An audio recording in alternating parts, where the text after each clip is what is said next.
Ce qui m'importe vraiment dans mes représentations, que ce soit les personnes ou les objets, c'est toujours d'avoir justement ce contexte familier dans lequel on peut retrouver un signifiant ou un autre qui nous permet de nous relier avec la scène ou la narration.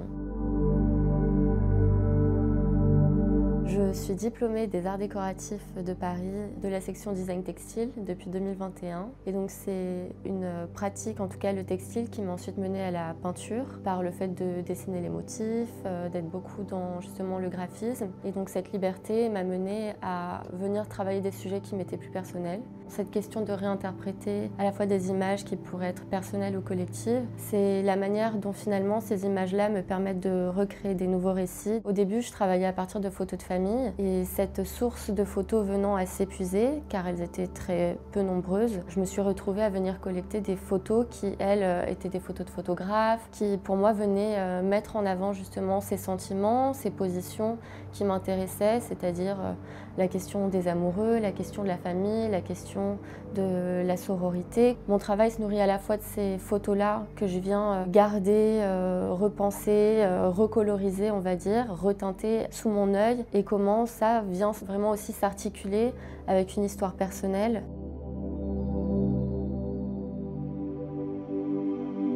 Dans la construction de ces personnages-là, ces personnages qui deviennent des personnages récurrents dans mon travail, il y a ce visage qui vient pour moi jouer à la fois de la question du masque, à la fois de la question de l'autoreprésentation. Dans ma volonté de créer un ensemble de personnes, de familles, c'est aussi cette idée d'avoir des personnages similaires, des personnages qui se rencontrent, justement comme une espèce de grande famille où on retrouve toujours des traits communs. Ces personnages, pour moi, c'est vraiment venu comme une volonté de répondre aussi à un besoin, de trouver des personnes qui pouvaient me ressembler. Et de plus en plus, avec mon travail, le trait et la main qui devient comme un automatisme, ce visage vient aussi venir assez rapidement dans ma peinture et qui me permet aussi d'avoir cette similarité entre chacun des visages. Mais pour moi, c'est aussi quelque chose, oui, qui permet de créer une unité, presque comme un universalisme dans ma représentation, et à la fois qui vient quand même dialoguer avec cette question, ce qu'on a trouvé d'art africain en Europe, en Occident, qui était beaucoup les masques rapportés, ces visages très anguleux, et comment ça vient dialoguer aussi avec mon image, mon histoire personnelle et ma relation avec l'histoire de l'art.